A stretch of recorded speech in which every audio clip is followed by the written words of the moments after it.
There's nothing that I love more than getting in an argument with somebody on LinkedIn.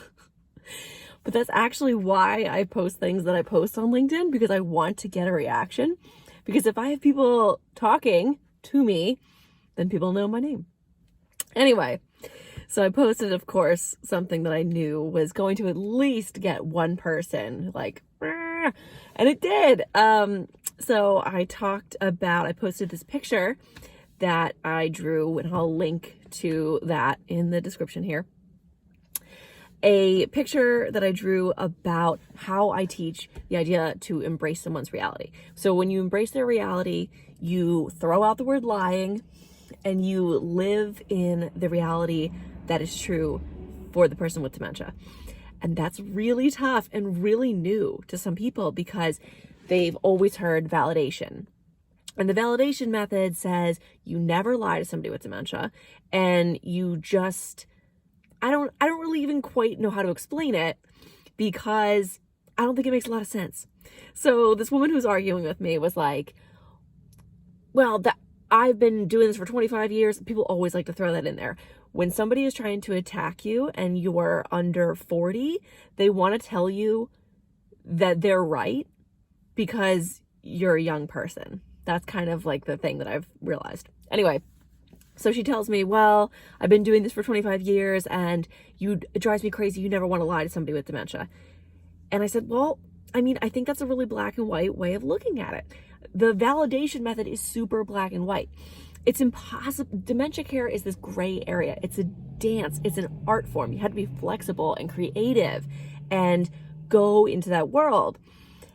I have so many examples of this. And she's like, well, I don't think you understand validation. I understand it's an outdated way to do dementia care. That's what I understand.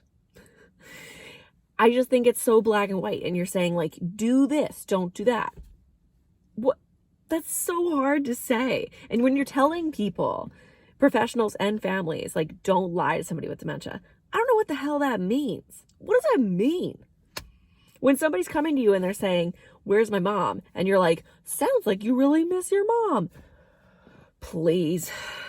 It doesn't help them at all. All you're doing is like, I actually did that when I first worked in dementia care. I did that to a woman and she was like, yeah, obviously, where is she?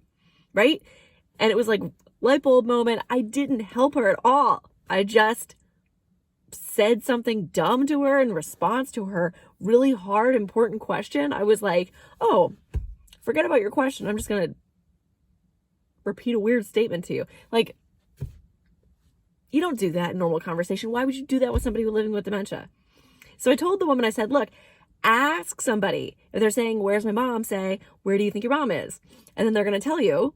And if they say she's at the store, you're going to say, okay, it sounds about right. She's probably at the store. And this woman was like, well, she's not at the store. I said, yeah, okay. But maybe in that person's reality, they're at the store. Oh my God. It's like, if we keep teaching people this like black and white way to do dementia care, you're gonna have a hard time. I watch people's eyes light up when I talk about embrace their reality, because all of a sudden they're like, oh my God, that makes so much sense. I should have been doing that this whole time. Yes, right, exactly. Well, for more controversial statements by yours truly, be sure to sign up for my blog, Dementia by Day, so you can get my twice weekly emails. And I don't know, find me on LinkedIn and watch me argue with people.